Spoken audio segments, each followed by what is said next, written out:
to be quiet together for a spell.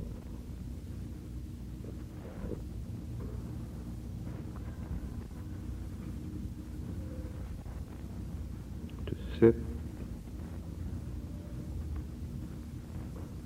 to think,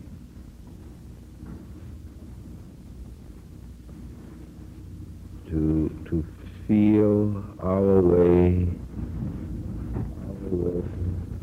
into each other's joys and sorrows,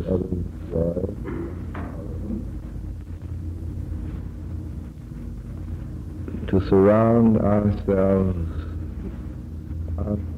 with the great sense of collective destiny,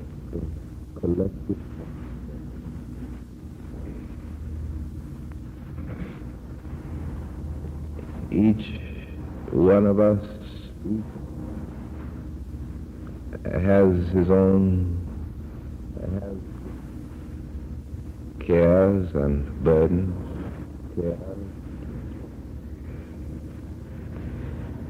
his own world, of involvements and complexities, of stresses and strains, of lights and shadows, of heights and depths, of pain and pleasure.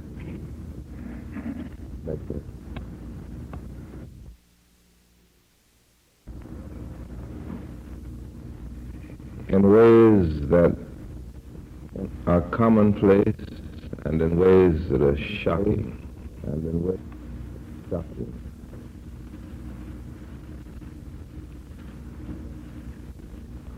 No one of us can live unto himself, however hard he tries.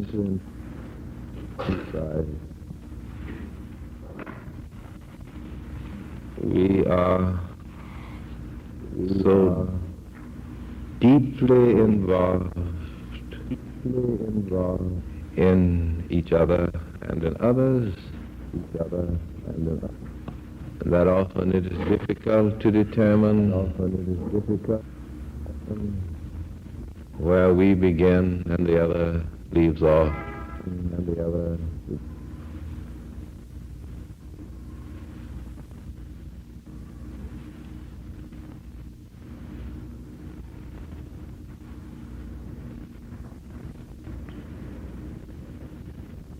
And perhaps in the quietness, we may sense the mystery and the wonder and the magic of our relatedness.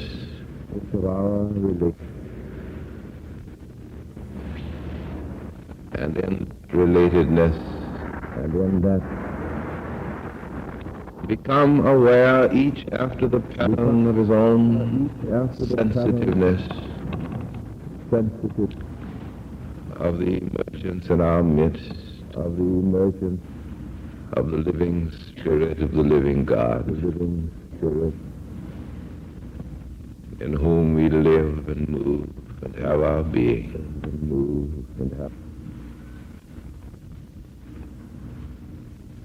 We discover here in the quietness, may inform all of the boundless, limitless spread of mankind everywhere, to the end, that what we do, we know must be done with an eye single to its bearing upon the least, the greatest, and the wisest, and the foolish, the meanest, and the righteous, of all the children of men.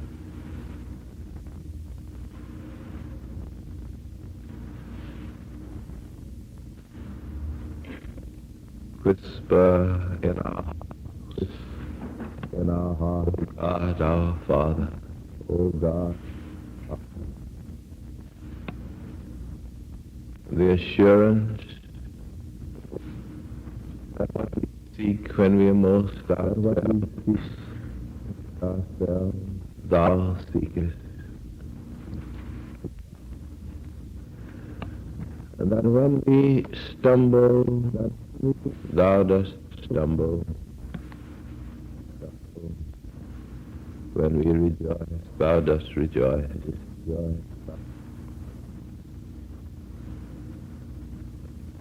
O thou Redeemer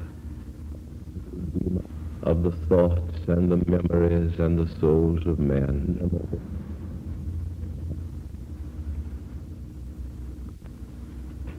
speak unto us that we may live, breathe through us that we may live, think through us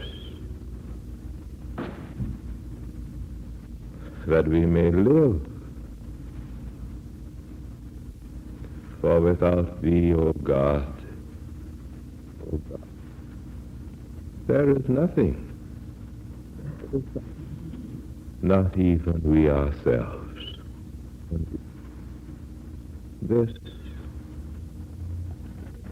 is the simple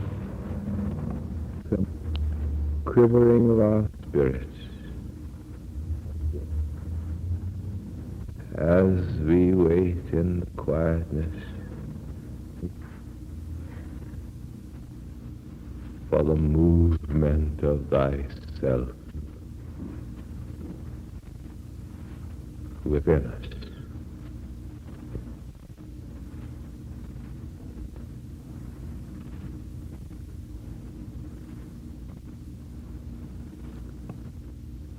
Amen.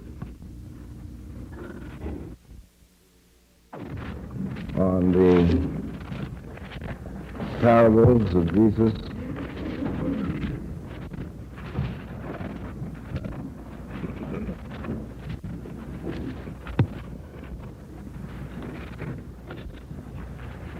and one of the company said unto him, Master, speak to my brother that he divide the inheritance with me. And he said unto him, Man, who made me a judge or a divider over you? And he said unto them, Take heed and beware of covetousness.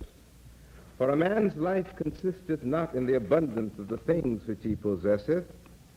And he spake a parable unto them, saying, The ground of a certain rich man brought forth plentifully.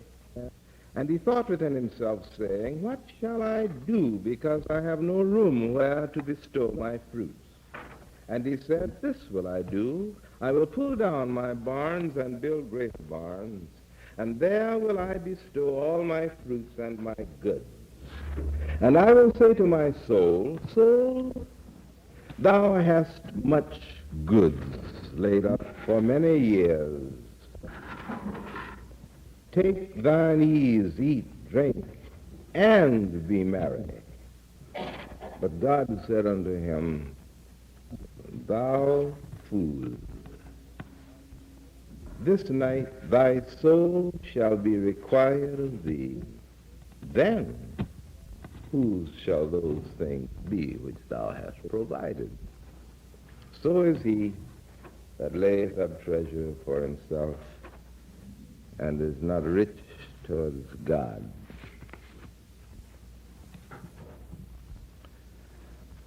And I would like to read a paragraph written by a man from the Middle East, which gives a rather significant commentary on a certain aspect of our life. And I want you to hold this in the background of your minds also. You call your 1,000 material devices labor-saving machinery. Yet you are forever busy. With the multiplying of your machinery, you grow increasingly fatigued, anxious, nervous, dissatisfied. Whatever you have, you want more, and wherever you are, you want to go somewhere else. You have a machine to dig the raw material for you, a machine to manufacture it, a machine to transport it, a machine to sweep, a machine to dust, a machine to carry messages, a machine to write, a machine to talk, a machine to sing, one to play at the theater, one to...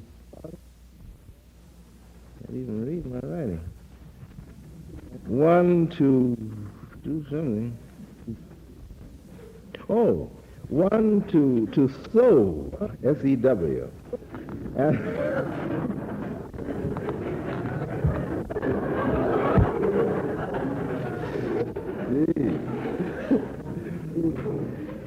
And to do, and 100 others, to do 100 other things for you, and still you are the most nervously busy people in the world. Your devices are neither time-saving nor soul-saving machinery. There are so many sharp spurs which urge you to invent more machinery, more business. Now,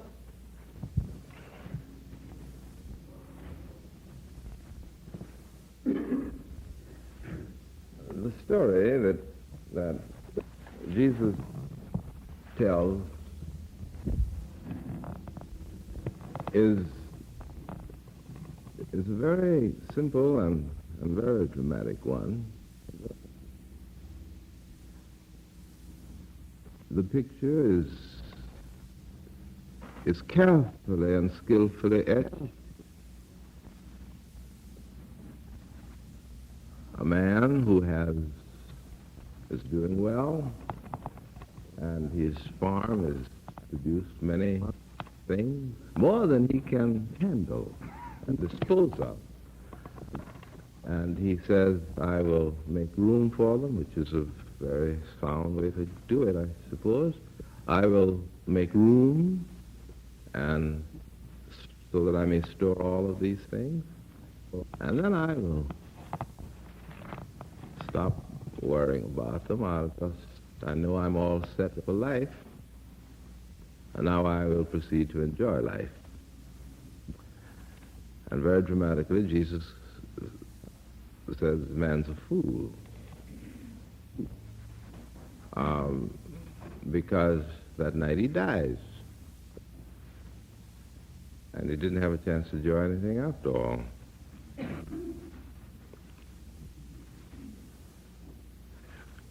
Would he have been a fool had he lived in the story? What about that? It's interesting.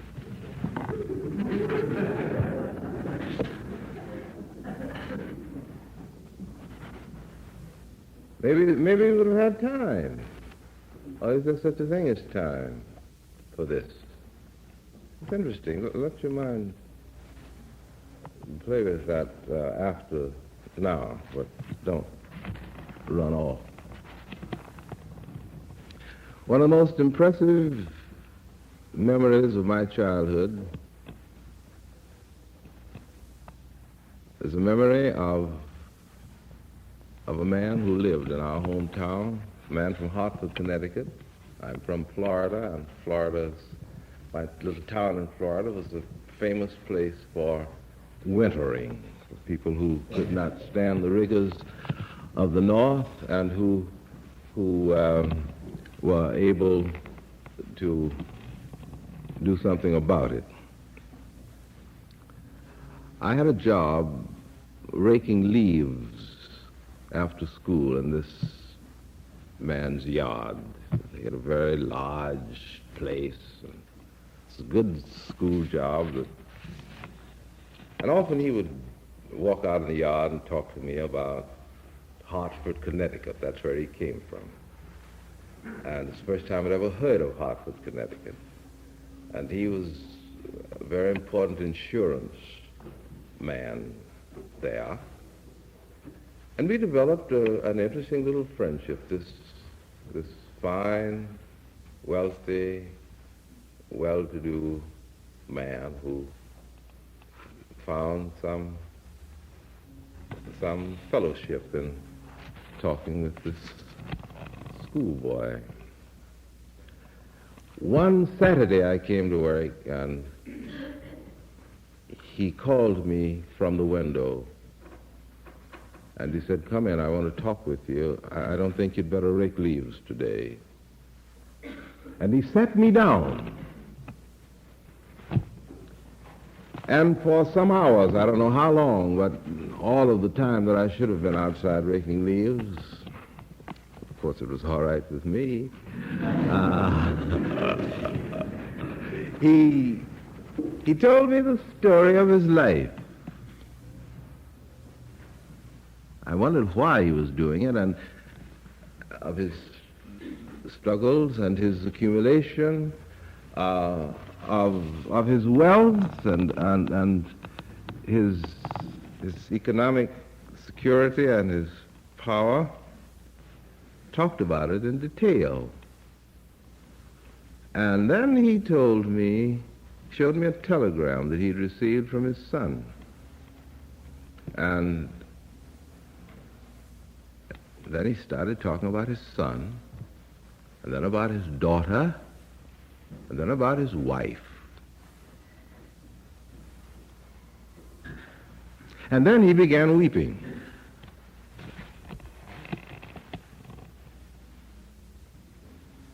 And he said, and this is what I remember, he said, "I have spent an entire lifetime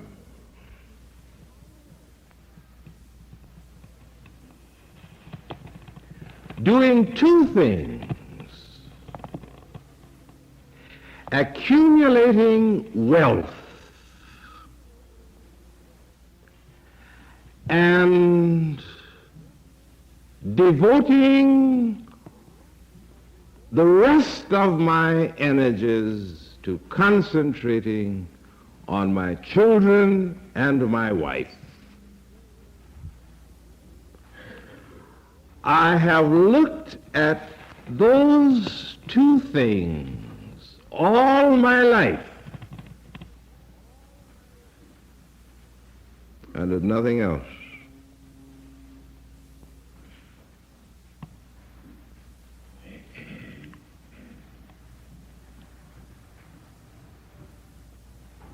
And as I became all set,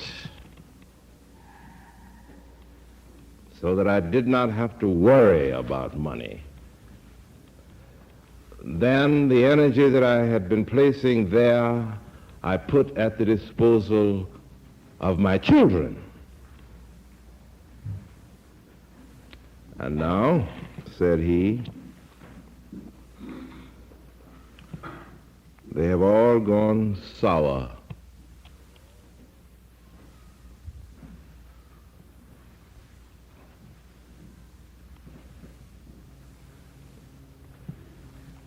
And I have no choice but to continue concentrating upon them. Do you think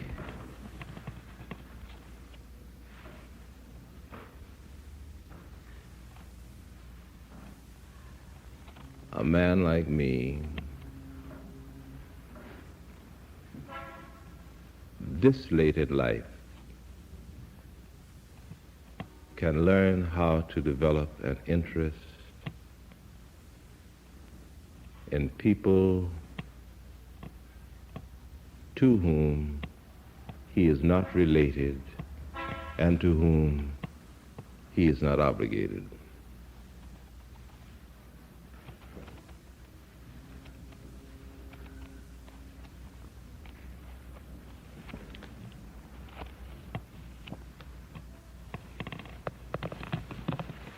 My first year at divinity school, all this has a point, you will see.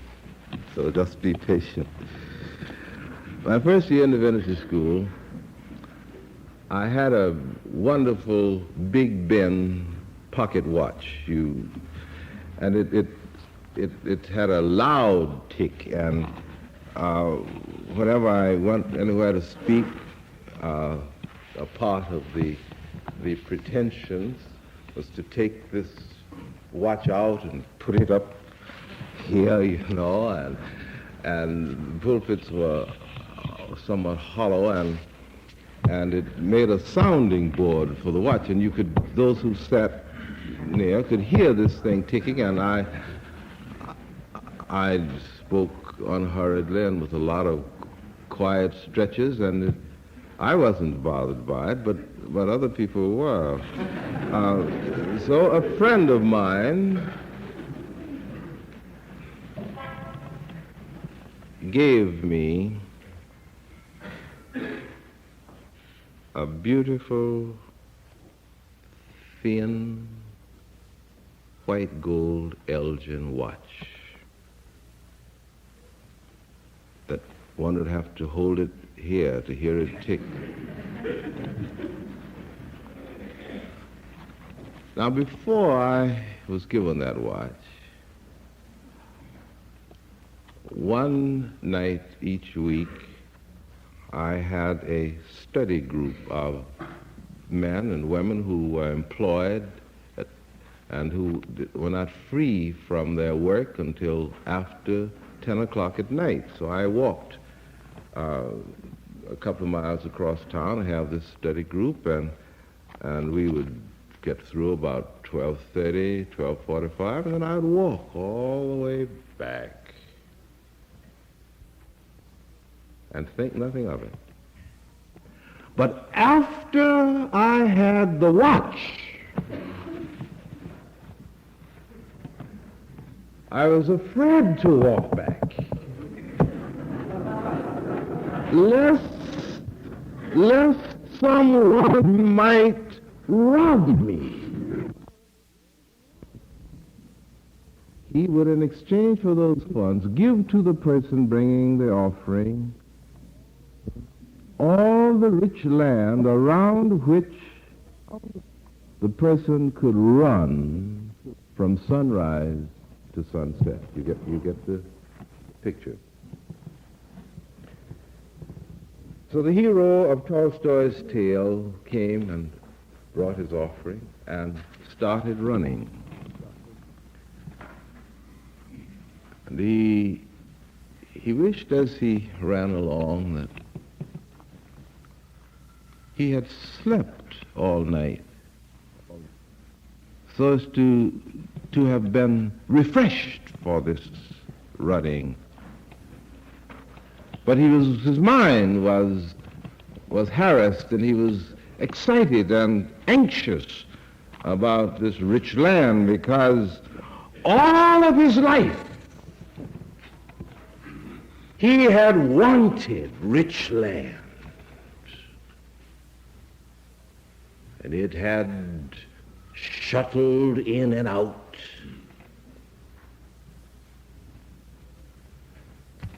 between all of the dreams of his youth. He kept running,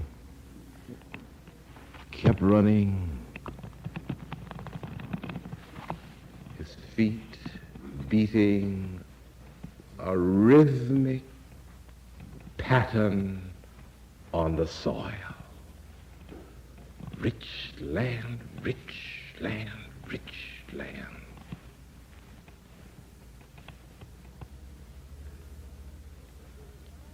Until at last he looked up and he saw that the sun was beginning to dip behind the trees, and he knew that despite his exhaustion, despite all of the weariness of his body, he would have to put forth now the last tremendous effort in order to get back to the starting place before sunset. And he could hardly make it, but he knew he had to make it because this is it. This is the fulfillment of my dream. Everything else will be possible for me now that I have the rich land. Rich land. And when he got back to the place at which he started, Tolstoy says, he dropped dead, and they took him aside and buried him.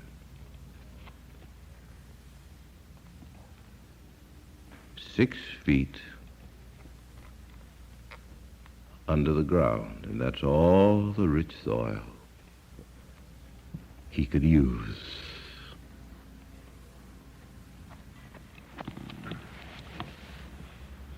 Now I want to ask you 2 questions.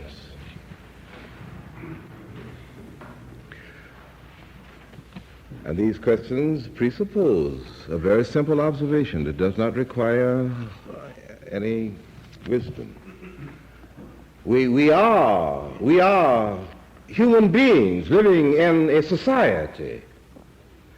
And we do have the intricate and devastating problem of trying to protect ourselves from the impersonal workings of the world of nature by wearing clothes, by getting houses to protect us from the storm and the weather. We also must protect ourselves from the impersonal operations of the social order by insulating ourselves with barriers of one kind or another that will give to us a quiet moment of retreat in security, that we may stabilize our common life and rear our children and eat and have some surcease from the impersonal ravages of a ruthless economic order. That's obvious. It is also obvious that we are so involved in the kind of order which is our familiar that almost unconsciously we measure values in terms of economic units. As one contemporary writer says about a certain man, his eyes were dollar signs that glowed in the dark. Now we recognize that this is a practical world in which you must have food to eat, but you must with which you must make some measure of peace in order to survive. Now we recognize that. Now, that the perpetuation of the things in which, by your own admission, you have either an intellectual, moral, or spiritual stake. If you measured your life in terms of your units of concentration,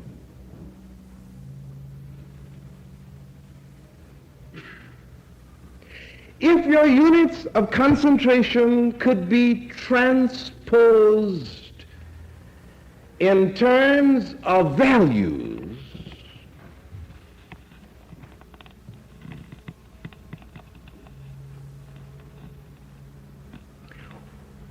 what would they look like? Let's not hurry over that.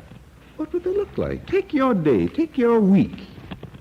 Let's just think about ourselves now. Take your week. how much of your energy, time, during the past 7 days have you spent involved in things in which you believe? Or has your time been spent getting these things out of the way so that you can have 10 minutes? Or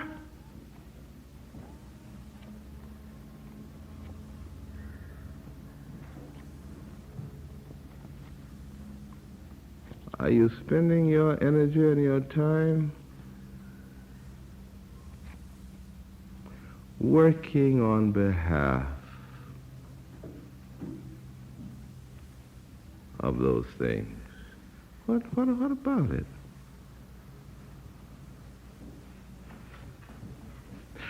Or do you say to me that if I had all of my other problems solved, then, of course, it would be a reasonable thing to assume that I could give my mind and thought over to these luxuries of the spirit or luxuries of the mind. Is that the way you feel? That so much of your energy and time must be spent, for instance, in the ordinary, crass business of earning a living, guaranteeing your protection against either one or the other, or both of these impersonal forces about which I spoke a moment ago. And therefore it is not a reasonable thing to assume that you can give your time and thought to something else. What about it? Now the second question.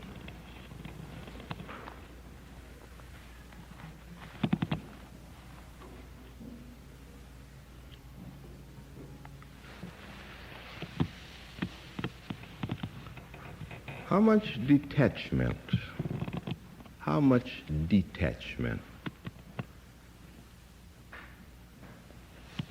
do you practice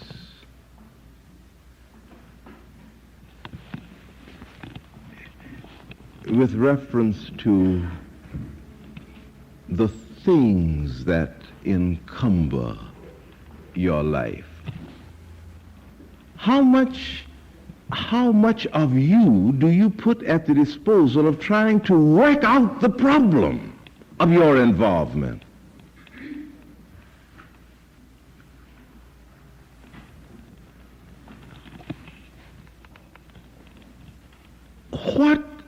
What is your fundamental attitude towards money, for instance?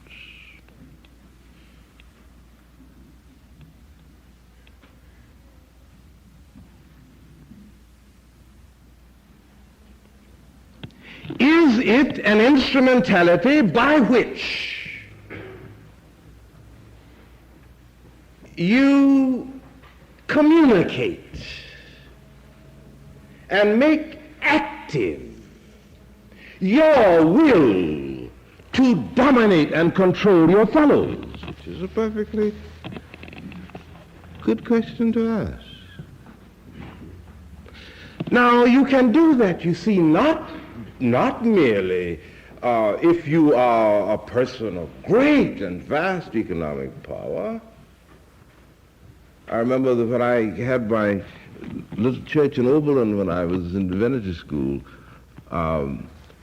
we wanted to send one of our boys to a high school conference down in North Carolina.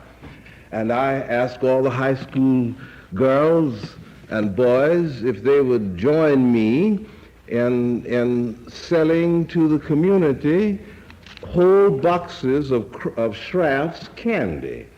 They urged churches to do that. You would pay 80 cents or some amount for the candy and sell it for $1.20.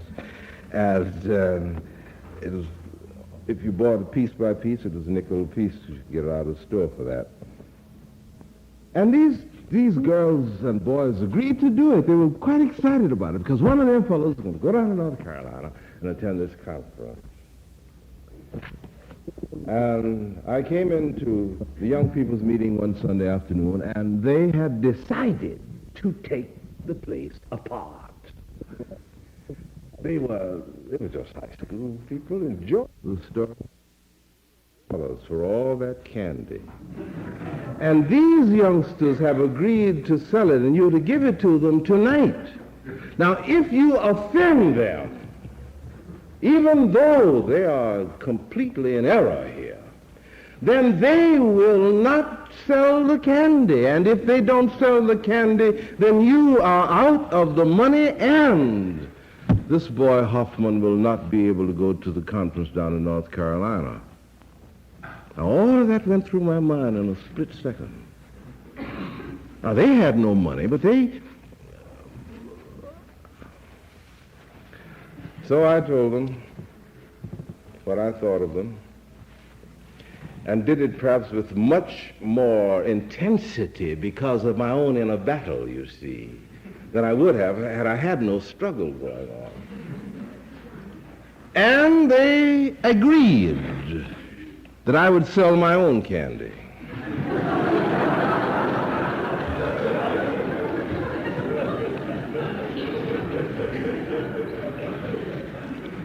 And I waited. And I think that one of the things that life teaches you more and more is to learn how to wait. And you can,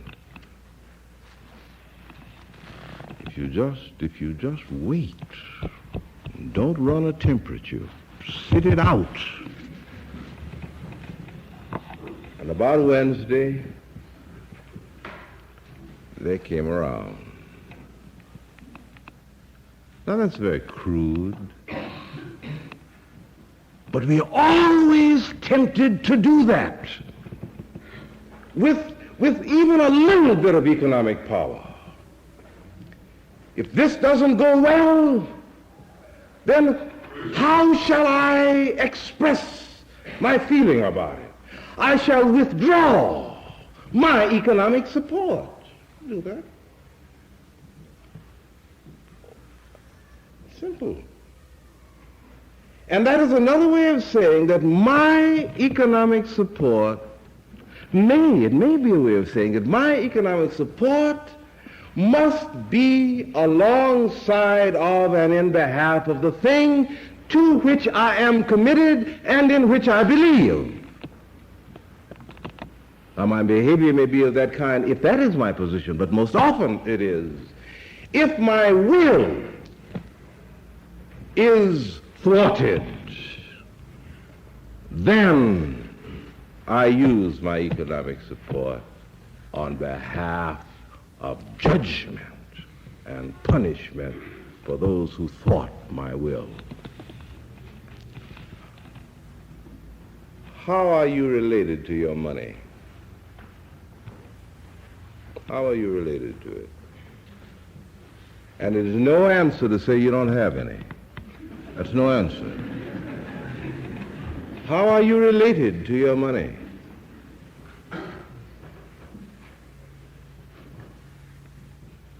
Is it a part of your commitment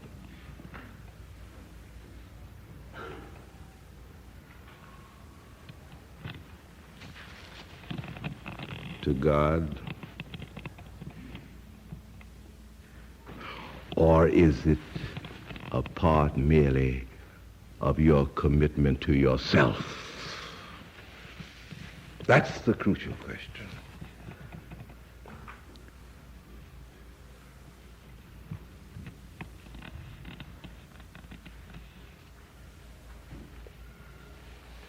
If I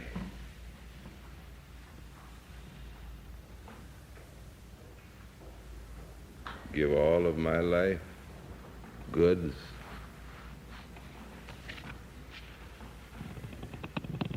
to support causes in which I do not believe, or if I withhold the bowels of my generosity and compassion